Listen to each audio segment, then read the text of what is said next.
MI-8045 height adjustable overbed desk with tilt tabletop. Installation. Connect the base to the bottom end of the leg with the provided bolts and tighten using the hex wrench. Attach the connector to the underside of the desktop using the bolts. Connect the desktop to the leg by aligning the bolt holes on the bracket with the holes on the top of the leg. Secure in place using the bolts and hex wrench.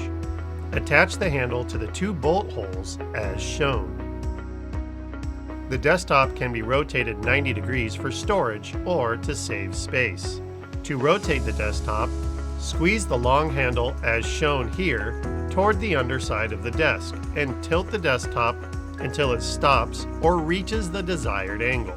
Then release the handle. Place all equipment on the desk. Ensure none of the equipment is hanging off the edges or otherwise unstable.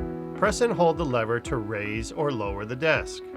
To keep devices from sliding off the desk when using the desk at an angle, flip up the tab on the front end of the desk.